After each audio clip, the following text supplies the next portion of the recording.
All right, Moridi, go ahead. Hi, Kibe. I actually wanted to talk to George on a really different matter. Go for that. What do you want to ask George? Okay, so every day you come on the spaces, you tell us about churches and all that beliefs. Then yesterday, I was going through one of your videos. I think you were advising the Huku US guy, and I caught something. Hapo mwisho, you were talking about you tapping into the right positive energy or something like that. I'm a positive guy. I tap to the right vibration of the universe. So are you that psychic type of guy, the guys that believe there is positive and negative energy? I should push positivity and all that stuff. Are you that type of guy? Because I really wanted to know your thinking towards the energies of life. Because you seem to be living that life. But you are what you believe. Aren't you? George, you started sounding philosophical. So what you are saying is, I said, I vibrate at the positive energy of the universe, because what you give to the universe,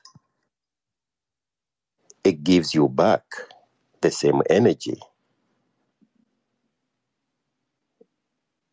That's what you're talking about. No, I didn't understand. That's why I'm asking, because you kind of seem to be explaining karma, and you're always like, oh, what is this? What is karma? What is karma? In fact, Kibe all the time says that he likes fighting with those people who leave you to karma and God. You understand? So I'm trying to understand, because I heard a lot of people. There's the yin and yang energy. There's all that stuff, and I don't know if that is what you believe, George.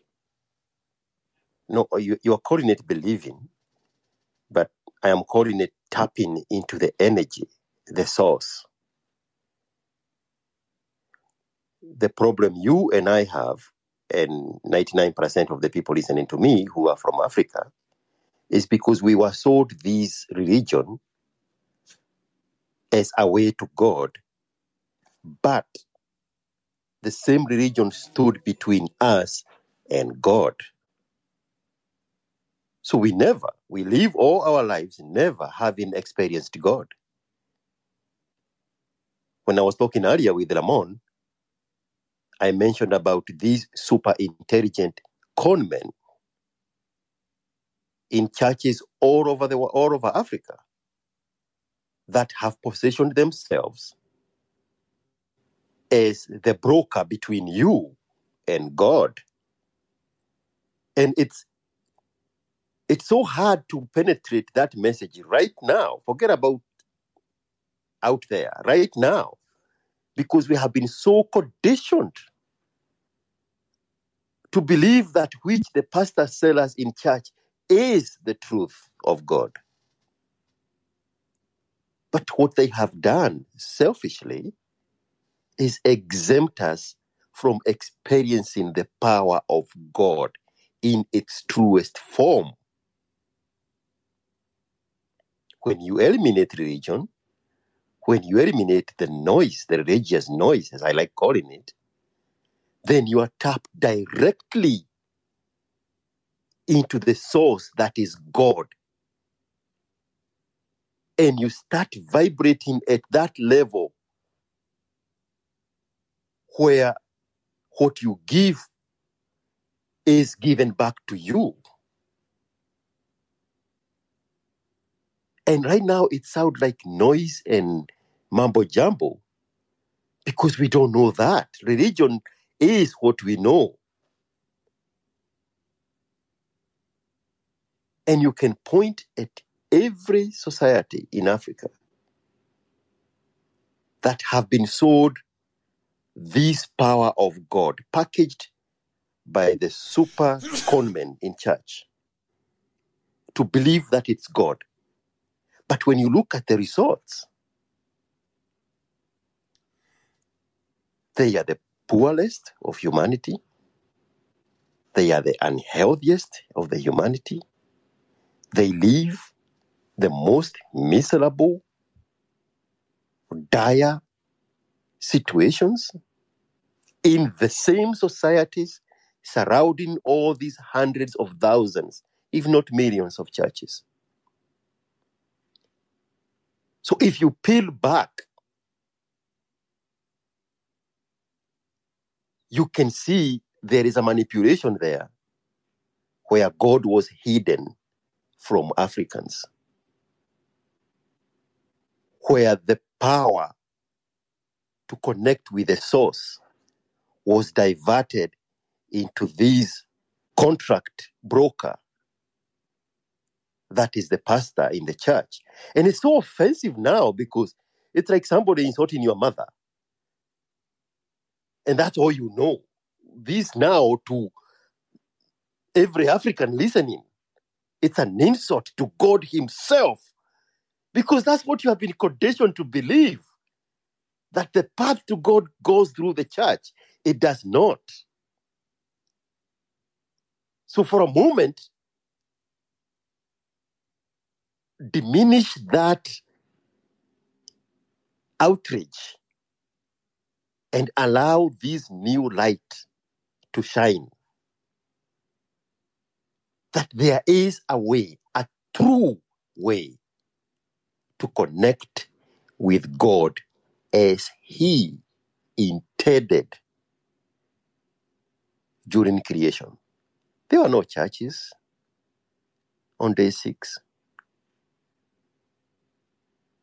There were no pastors on day 7 of creation.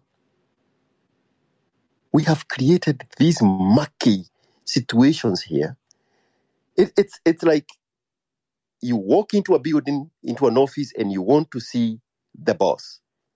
And then there is this bitch sitting at the front desk. It's, tell me what you want to tell him, and I'll let him know. You are never going to see the boss. And now the secretary have taken all the juice. Has your message got into the boss? You wonder?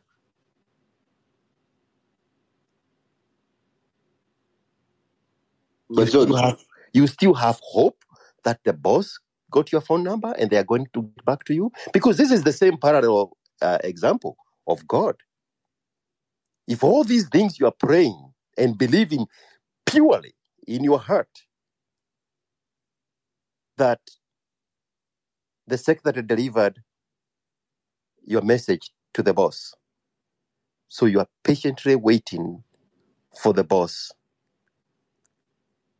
to place that call.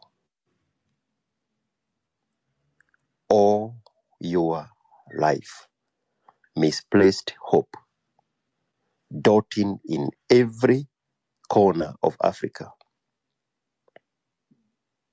where we hope that God is still going to answer, because you are very sure the secretary gave them your contact. That disconnect of you being able to talk directly to God has been commercialized, and it's a multi-billion-dollar business in Africa by the churches. And now you are not even listening because you are very quick to want to ask me the next question. So all that evaporated as noise, and this guy is an atheist and he hates God and he's calling pastors, thou shalt not condemn the chosen ones of God. You have all these narratives from the quotes that the church, the same pastor have given you to protect his industry.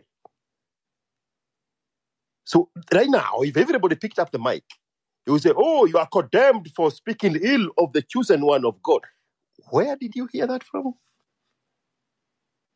All these things that you have been conditioned over the years. Bro, we in Kenya teach Christian religion all the way to 12th grade. And we test it in a national exam. imagine if we switched that to coding at the very basic Python level for 2-year-olds.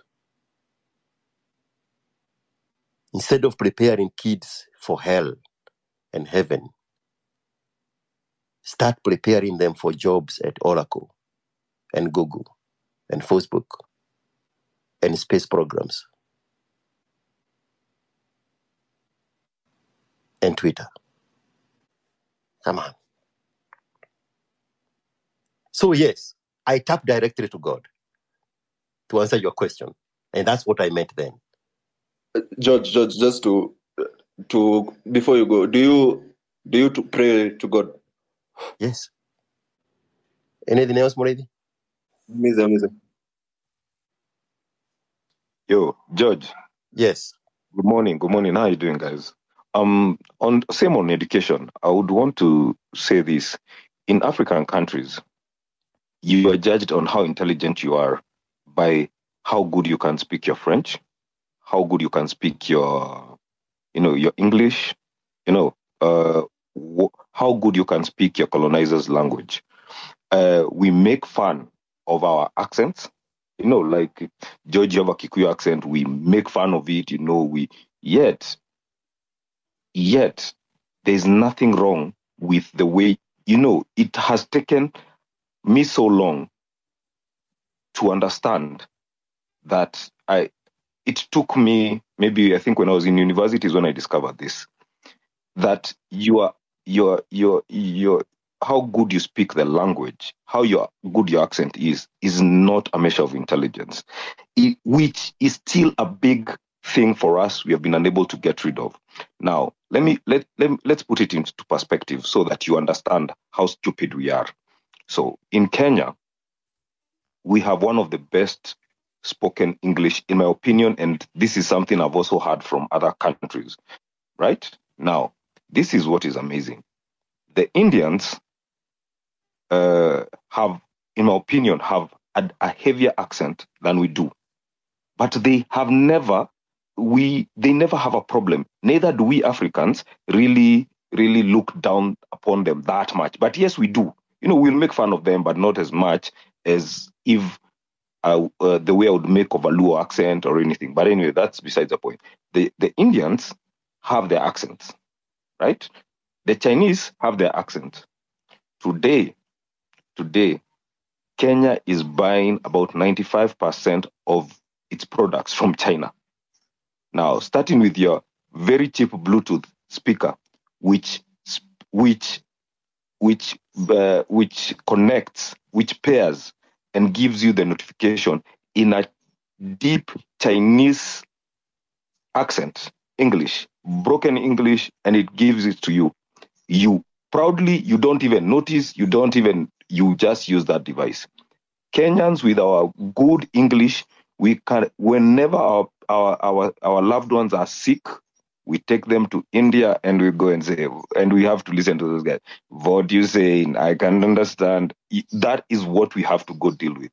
We as Africans need to get our asses off the shadows of our colonizers and of white people. I like what George is saying, and he's saying that we need to start, things like coding should be integral in our curriculum. Something else that has been lagging behind that should be in our curriculum is actually typing, because we will, at one point in our careers, we will have to learn how to type. Most of our children, if they will have to write a report, they will have to write an email. We should be able to type fast. So that is something else we should add. Thank you, ladies and gentlemen. So I want to take you back to the issue of shrubbing, because that's where you started, right? Yes. And you indicated about my... No, you are just an example. Yes, it's a very good example. We see it every day in every post where my voice is. Yes. So I am this Kikuyu, uneducated Kikuyu man. Kibe, you need to stop bringing that Kikuyu with that guy with a thick Kikuyu accent shrubbing. So nobody Yes. hears what I say. They hear what they want to hear. But that's not what I want to talk about. I want to dial it down a little further. How old are these people? They're in their 20s, right? No, not necessarily, George, by the way. There are some of Okay. them are in their 40s. Okay. Some of them are in their 40s. They're in their 40s. Let's give them 40s. Yes. Yes. But they are asking me to speak like the colonizer, right? Yes. But were they colonized themselves? Did they see the white man roaming the landscapes of Kenya? I doubt. No. The people who see the white man roaming the landscape of Kenya were born before 19... yeah, they were born in the 50s. Yes. That's where we can say those are the last people to see them. Even for most of these people, that's not even their mothers. Those are their grandmothers. Yes. Okay? I'm only saying this to show you the danger of enslaving your mind. Bingo. These people are questioning how I speak with my native accent because they want me to speak like the white man who colonized their grandfather. They never saw the white man as a colonizer. But in their mind, they are still subjects of their master, in as much as Black Americans still talk about slave masters from 400 years ago. It's a black thing. I call it the curse of the blacks.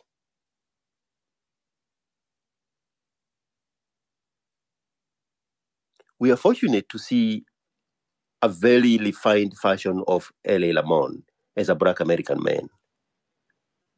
But if you dial into their usual channels and listen to the mentality of these 20-something-year-olds still clinging to what they perceive to have been slavery 400 years ago, to what they believe is white supremacy,